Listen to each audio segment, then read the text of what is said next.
Hello and welcome to Better Totes and Gardens. My name is Shane and welcome to a very special episode of Better Totes and Gardens where I put on my professor hat, teacher, professor. Something like that. Call me Professor Dickhead, please.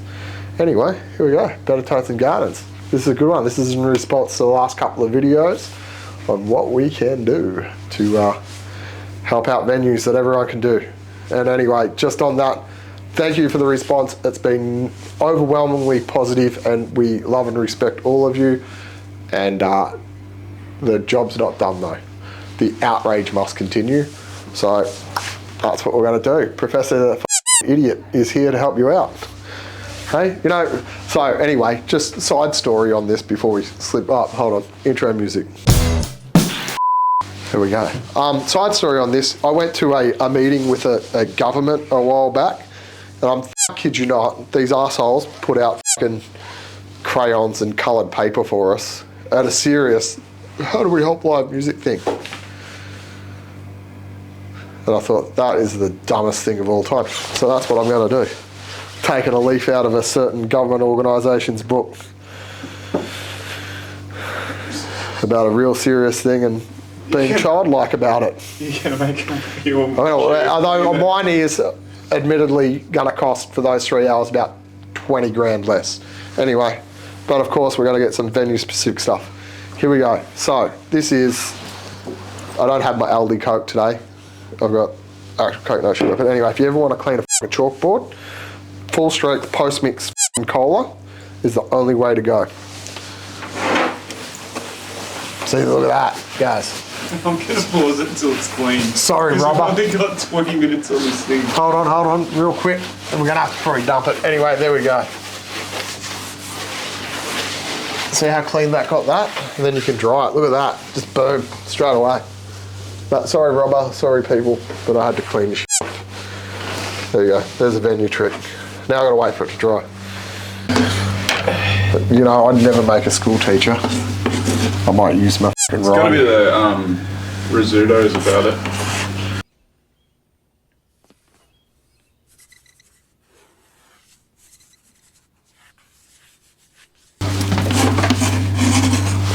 Huh?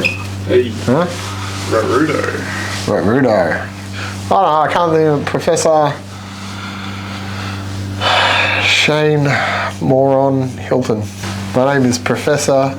What does Leanne call me? Call yourself Professor. Who gives a shit? Professor... Professor... No, just go Hilton. Why not?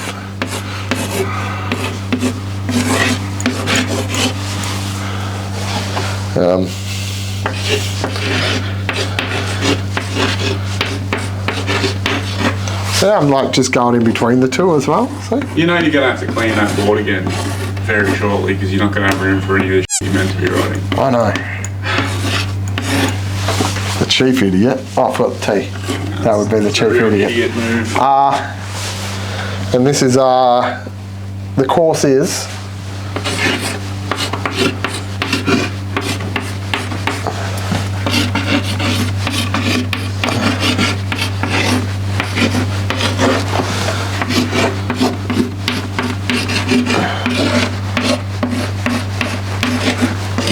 what I want is what they say, isn't it?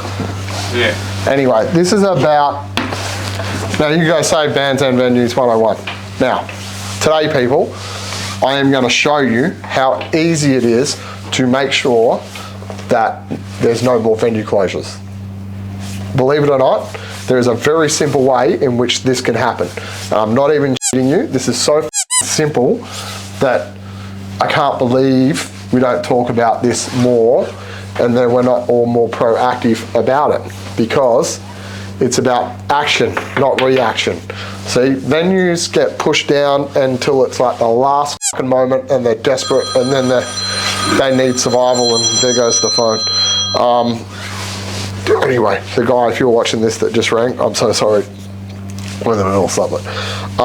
It is as simple. And, you know, it's only then when we speak up and we're all at the moment, hospo shit. Attendance at small live venues is down. I can tell you that from personal experience. I see it all the time. And we need to do more and we need to be more proactive about supporting bands, small bands, up and coming bands, and mid-sized local bands, which will in turn help venues. Really simple. And this is how we're going to do it. All I need, and I'm not kidding you, to pull out my trusted Sharpie, is we need... You're going to stay standing up on that cool stage? I'll stay up here for a minute. All we need here, and I'm not fucking shitting you, we need either 100 people or preferably, now these numbers are going to be important because I'm using pub math to do this, so I might be a bit off, so if you're a mathematician, I don't give a fuck, I'm guesstimating all this. We need 100 or, and this is the preferable, 1,000 people to do this.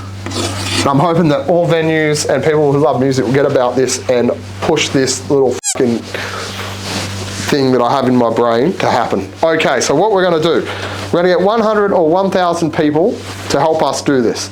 And we're going to base it off 100 people because that's an easy, achievable goal for 100 people to actually do something. Right, but we're going to treat it as one at the moment. Gaz, you are the first person I'm going to deal with, okay? This is Gaz right here. Hello, Gaz. This is Gaz. I'll do it so I don't have to write it. So you have.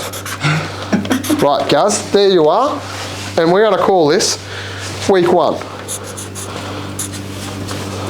And I am writing upside down, which is a pain in the ass. Right, I did it. Right, week 1. That's a shit one, but that's a week 1. And here's Gaz. Now, Gaz, this week, today, you're going to decide, you're going to make a conscious decision, and you're going to go, I'm dedicated to this, I'm going to make this part of my life. You are going to invite one person. Pick a friend. Timmy D. Timmy D, sorry we don't mention you as much as what we should because you're such an important person in our life. So you pick your mate, Timmy D, who has a much bigger head. Anyway, there you go. There's Timmy D. He'll love that. He'll love it.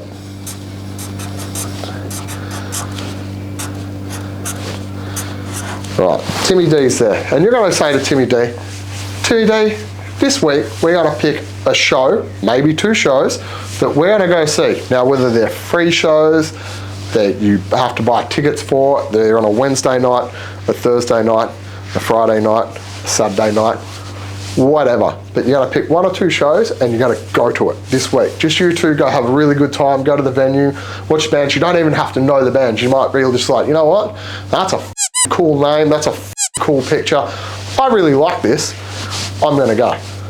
So you and Timmy D, you made that commitment, done. You just go to the show. Yay, at the show. Good show.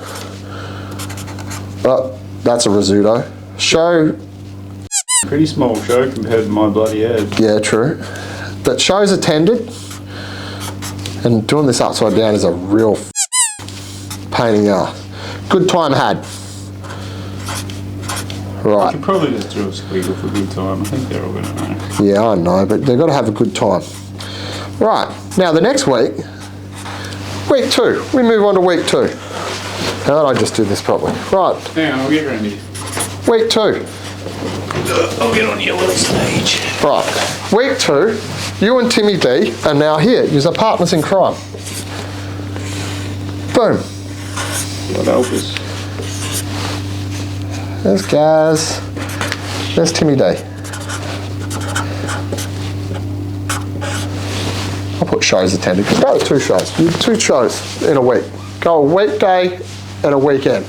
Done. So week 2, you and Timmy D are there, and you go, you know what, motherfucker? We're going to invite 1 more friend each. So you invite, Gaz invites. Who are we going to invite? Gaz? Matty D. Sorry, Matty D. But we had Timmy D. I'm going through the North Melbourne people. They're our neighbours. So Matty D is going, and Timmy D is going to take Evie D. Even though Evie D. I was going to say, wait till the paint's dry, mate.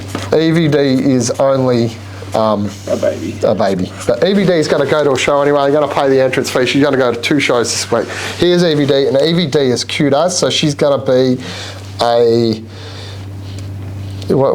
she's going to be a love heart because she's lovely, and we love Evie D. Right, So all of a sudden, on the second week, we went from having 2 people attending a show that probably were going to go to a show, to be honest, but maybe Timmy D wasn't because he's a dad and all that. But all of a sudden, we've got 4 people at a show, 4 extra people in a live music venue 2 times a week. But you got to explain this to them. When you invite Timmy D, you go, Timmy D, next week you're going to have to choose someone, we're going to get together, we're going to go to a show. You've got to make it part of our life. And then, the next week, guess what's going to happen? We've got Gaz. Here's Gaz. We've got Timmy D. Oh, I spelled your name wrong, Timmy D. We've got Evie D. And notice they're all D's, Gaz. We've got to start calling you Gaz D. And we've got Maddie D. Right. 1 love heart for Evie D. And Maddie D should have a love heart as well, because we do love Evie D. Now, what are we going to do here, Gaz? Well, they're all going to invite another person. That's right. So they're going to invite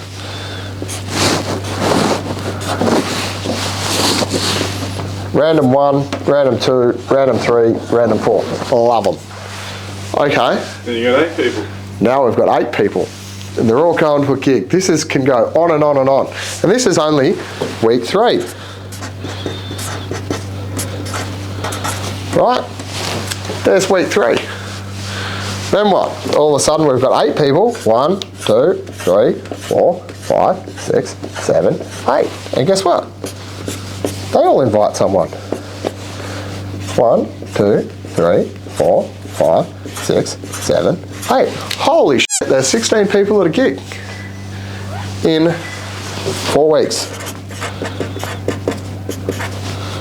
Week 4. So we've got 16 people. We started with 1. One person made a conscious decision to sit down and say, hey, this is something we can do. It's good for our health, it's good for bands, it's good for everyone. No, it's too good for your health, but Hey? let's just say it. What's that? The good for your health bit. Yeah, but it's 16 people in 4 weeks, yeah? Yeah. Okay, so It's good for your mental health is what I it is good for your mental health. This is the thing you have to do. Go buy heaps normal, man. Like, buy heaps normal. Sorry, Max, you're in the front room. You can wait. So in 4 weeks, we've got 16 people, okay? Now, if that was to go across 16 to the power of 16 is what? It's a lot. James World of compound mathematics. Yeah, I'm actually going to Google this.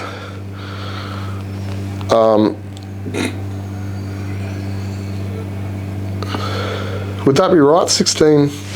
No, I'd have to just go 16 times 100, wouldn't I? Yeah?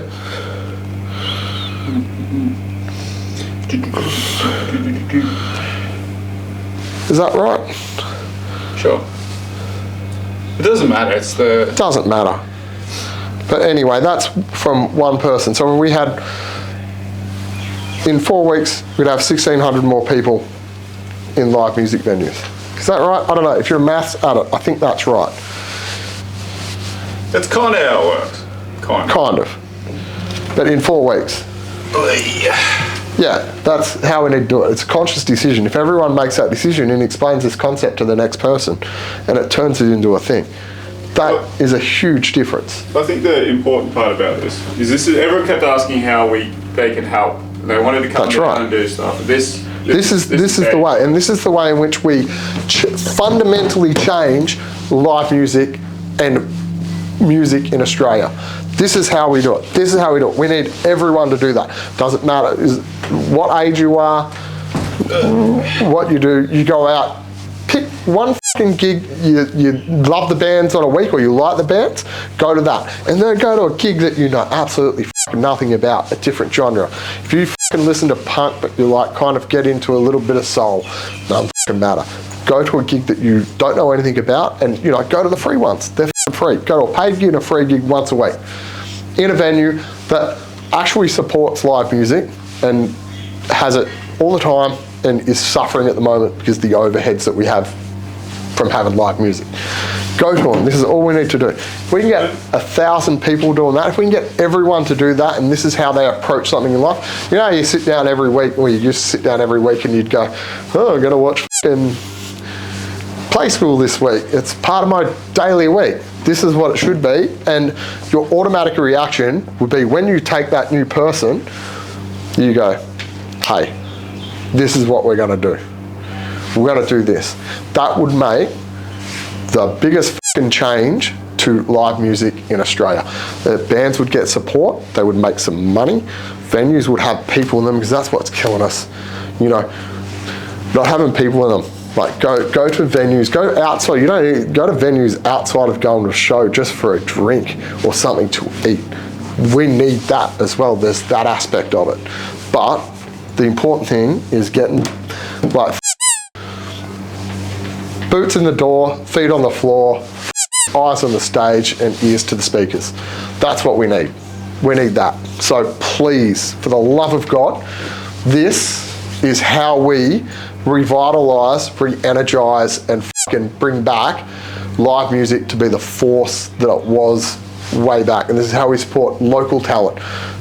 The big gigs, well, I'm not saying them, go to them, but prioritise small bands. Because without those small bands, in 5 years' time, there are going to be no legacy bands left. They're all have retired and died off. But we need to make sure that there's big bands now. When they're in their prime of their careers, they need to make a fucking income. They need to have the places that kick them off. So that's part one of what we do. Now, if I can get, honestly, if we can all, if we get 300 views on this, hopefully we get more. Hopefully we get like 4,000 or 5,000 views on that. And if, say, those 2,000 people go out and do what we just put on here, it will change live music overnight. Think fast because it's about to run out. Yeah, right. So that's it. But that is part one. We're going to go offload some footage, and I'm going to come back with part two of how we revitalise and help venues and bands. But aren't I good, guys? Did you like how I did that? I reckon we make it another episode because this is 20 minutes long. No one's going to watch it. Yeah, this is going to be a good episode. So this is going to be a new episode. This is coming at you. But we'll be back in like a week. No, we might do a two-parter here. Okay. Cut. Anyway, that's been Better Totes and Gardens for this week. Stay tuned, because this might come up tomorrow. Just look for the next episode. Revenge of the Sith or whatever. I don't know. We'll be back.